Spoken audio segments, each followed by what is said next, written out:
এখানে বেগুনগুলোকে একটা বেগুন নেওয়া হয়েছে, একে পাতলা পাতলা করে এরকম লম্বা করে কেটে নেওয়া হয়েছে এবং এটাকে এখন ব্যাটারে ডুবিয়ে ভেজে নেওয়া হবে। আর ব্যাটারের মধ্যে আমরা সব কিছু ইউজ করেছি, আর লবণ দিয়ে একটু মেখে নিতে হবে। ব্যাটারের মধ্যে আমরা অর্গানিক বেকিং সোডাটা ইউজ করেছি।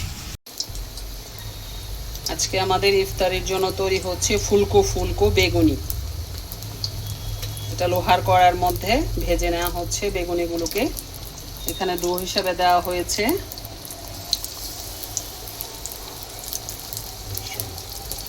বলো বেসন, বেসন আর কিছুই না, বেসন, হলুদের গুঁড়ো, মরিচের গুঁড়ো, পিঙ্ক সল্ট সব কিছুকে একসাথে এরকম মেখে নেওয়া হয়েছে। এই যে ডোটা দেখাচ্ছি এরকম ঘন থকথকে হবে, তাহলে বেগুনিগুলো ফুলকো ফুলকো হবে।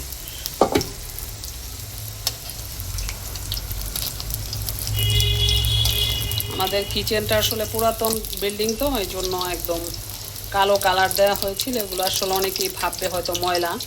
ওদিন আমি রান্নাতে একটি ভিডিও ক্লিপ, স্যান্ডউইচের ভিডিও ক্লিপ দিয়েছিলাম, তো আমার এক বোন কমেন্টস করেছে খুব নোংরা।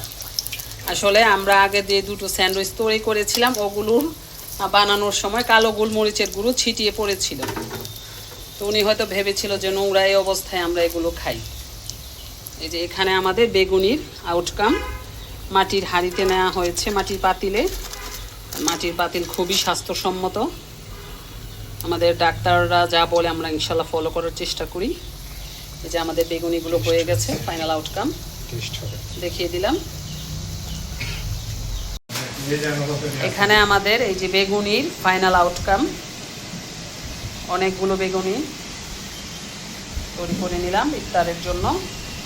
একদম রমজান শেষ, ভাজা পোড়া একদমই খাওয়া হয়নি, এখন একদম শেষ পর্যায়ে এসে কিছু খাওয়া হলো। ধন্যবাদ সবাইকে।